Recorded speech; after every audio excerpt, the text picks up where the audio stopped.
এইফালে ৰছী লৈ আনিছে আৰু এইফালে এজনে প্ৰেমত বিফল হৈছে। এইজনক চাওক, প্ৰেমত বিফল হৈছে আৰু ৰছী লৈ আনিছে আৰু গছ আছে। কি ভাবিছে মনোজ ভাই? অভিমান শ্বৰ্ট মুভিখন যদি আপোনালোকে চাইছে তেতিয়াহ'লে এইখন জেগা হয়তো পৰিচিত হ'বও পাৰে আৰু আপোনালোকৰ বাবে পৰিচিত হ'ব লাগে বুলি ভাবোঁ।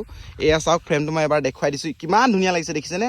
এয়া চাওক, ইমান ধুনীয়া লাগিছে মনোজ ভাই, কি ধুনীয়া লাগিছে জানানে? কি ধুনীয়া লাগিছে কচোন? নহয়, লোকেশ্যনটো। এই বেকগ্ৰাউণ্ডত এই যিটো লোকেশ্যন আছে, এই যিটো লোকেশ্যন দেখিছে, এই লোকেশ্যনটোতে এই নয়নাৰ ফটো চাই আছিলে আমাৰ অভিয়ে আৰু সেই সময়তে মানে নয়নাই মানে অহা যেন অলপ অনুভৱ এটা হয়, নয়নাই খুব গাইব হৈ যায়, সেনেকৈ আছিলে ন চিনটো। কিন্তু সেই সময়ত আমি শ্বুটিং কৰাৰ সময়ত ইয়াত কি আছিলে, ইয়াত ধানবোৰ মানে ধান কাটি দিছে, নৰা আছিলে আৰু নৱেম্বৰ মাহত শ্বুট কৰিছিলোঁ। এতিয়া যিহেতু খুবেই ধুনীয়া হৈ আছে আৰু এই গছজোপালৈ অহা আমাৰ এটা স্পেচিয়েল কাৰণ আছে। কি কাৰণ আছে বাৰু খন্তেক পাছতে জনাই দিম ন? দেখিছেনে ধুনীয়া একদম পথাৰৰ মাজত, মানে আকৌ ইয়াত কিবা এটা কাৰণ আছে, খন্তেক পিছতে চাই থাকক। এতিয়া মনোজ ভাই আৰু মই মানে দিনৰ ৰ'দত আহিছোঁ, এতিয়া খোজকাঢ়ি এনেকৈ গৈ আছোঁগৈ, মানে ঘৰলৈ গৈ আছোঁ কিবা এটা স্পেচিয়েল তৈয়াৰী কৰি নিকিলে না, স্পেচিয়েল দিন এটা আহি আছে। স্পেচিয়েল মানে খন্তেক পাছতে দেখাই আছোঁ বাৰু দেই, ৰ'ব। এইফালে আমাৰ কস্তুৰী বেবী ধুনীয়াকৈ মেকআপ কৰি ৰেডি হৈছে, আমাৰ জিন্তিয়ে মেকআপ কৰি দিছে। এইফালে আৰু আমাৰ ফটোগ্ৰাফাৰ বাইদেউ বহি আছে। কেনেকুৱা লাগিছে মেকআপ কৰি? বা লাজ কৰিছে চানা, লাজ কৰিছে, নমস্কাৰ দিছে ই, বাপৰে। কি হ'ল? আজি দিবি না ফটো, আজিয়ে লাগে বোলে ফটো, দেখিছ? পইচা কিমান দিবি সেইটো ক? ফটোগ্ৰাফাৰে পইচা মই কস্তুৰীক দি দিছোঁ, মডেল।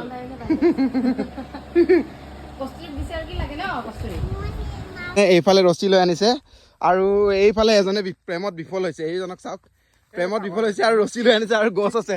কি ভাবিছে মনোজ ভাই কওকচোন? বৰ্মনক হেল্প কৰিব আহিছোঁ মই। কি কথা কৈছে সুধিছে? বৰ্মনক হেল্প কৰিব আহিছোঁ এটা কাৰণত নহয়, বহুত কেইটা কাৰণত। সি এক নম্বৰ কথা, সি প্ৰেমত বিফল হৈছে। সি ছোৱালীক সি মোবাইল দিছে, চাকৰিৰ পৰা দৰমহাৰ পৰা পইচাৰে, টকাকেইটা সি ঘূৰাই নিদিলে। অভিক সহায় কৰা নাই। সি অভিৰ পত্নী যেতিয়া মানে এক্সিডেণ্ট হৈছিলে, কিমান 80,000 টকা লৈছিলে নেকি তোপা?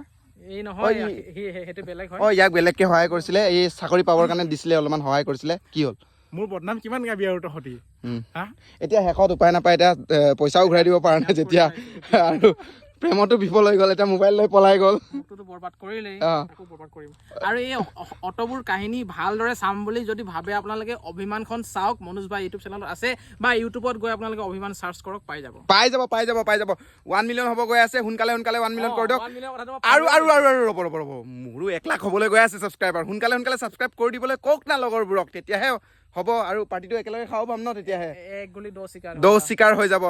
1 মিলিয়ন প্লাছ 1 লাখ ছাবস্ক্ৰাইবাৰ। আৰু কওক, কিবা ক'ব লগাই আছে? কিবা কবি? नहीं बोलूंगा तो विवाद हो जाएगा নেকি? এতিয়া চোৱা, এই লোকেশ্যনটো ইমানেই ধুনীয়া, মানে আপোনালোকে নাভাবিব যে এই ৰছীটো আনিছে মানে ইয়াত কিবা প্ৰেমত বিফল হোৱা বা ধাৰ খোৱা তেনেকুৱা ধৰণৰ একো নাই। কি মনোজ ভাই এইটো? কি আহে?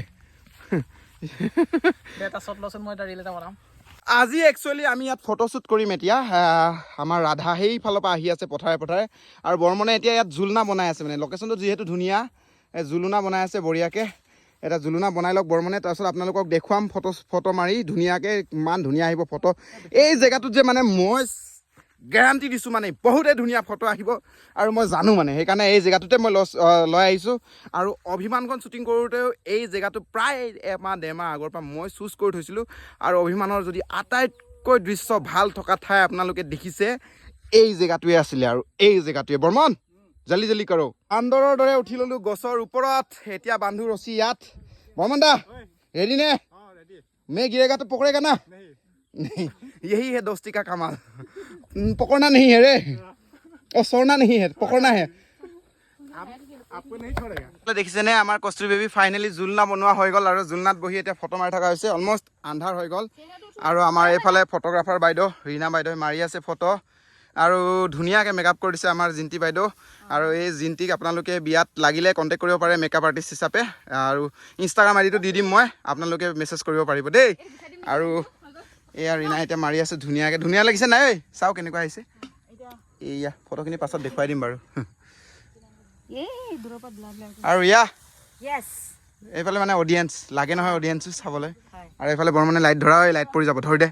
সেই কস্তুৰীয়ে বেচেৰি বহিবলৈ জুলনাত ভয় কৰিছে আৰু জোৰ জবস্তি কৰি ফটো মাৰিবলগীয়া হৈছে।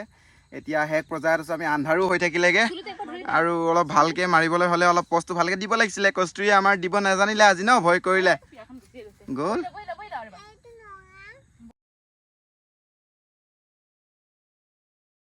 আজিৰ আমাৰ শ্বুটিং শেষ, আন্ধাৰ হৈ গ'ল, দেখাই নোপোৱা হৈ গ'ল মানুহবোৰক, আন্ধাৰ হৈ থাকিলে পূৰা। আৰু বেছি ফটো মাৰিব নাপালোঁ, অলপ দেৰি হ'ল আমাৰ অহাটো ন বৌ, মানে জুলনাটো বনাওঁতে অলপ দেৰি হৈ থাকিলে। আৰু কস্তুৰীয়ে মানে জুলনাটো ঢুকি পোৱা নাছিলে, ভয় কৰিলে, সেইটো কাৰণে প'জবোৰ ভালকৈ দিব নোৱাৰিলে, আকৌ খুলি আকৌ লগাওঁতে দেৰি হৈ থাকিলে।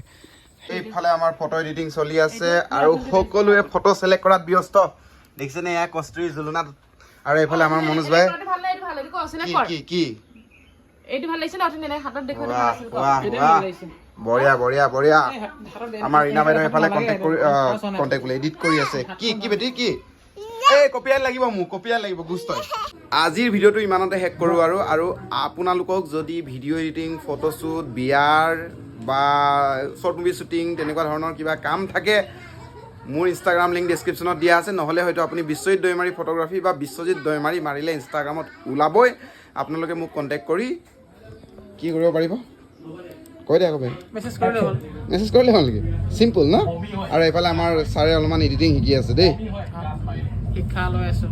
আৰু যদি কাৰোবাৰ ইচ্ছা আছে ভিডিঅ' এডিটিং শিকিম বুলি, প্ৰফেচনেলি শ্বৰ্ট মুভিবোৰ কেনেকৈ এডিটিং কৰা হয় সেইবোৰৰ বিষয়ে যদি শিকিব বিচাৰে, তেতিয়াহ'লে মোক কণ্টেক্ট কৰক। আৰু সোনকালে মই মানে অনলাইন আৰু অফলাইন দুয়োটাতে মানে শিকাবলৈ আৰম্ভ কৰিম। আপোনালোকে দূৰত থাকিলেও অনলাইনৰ যোগেদি শিকিব পাৰিব, আৰু যদিও ওচৰতে থাকে তেতিয়াহ'লে অফলাইন ক্লাছ কৰি শিকিব পাৰিব।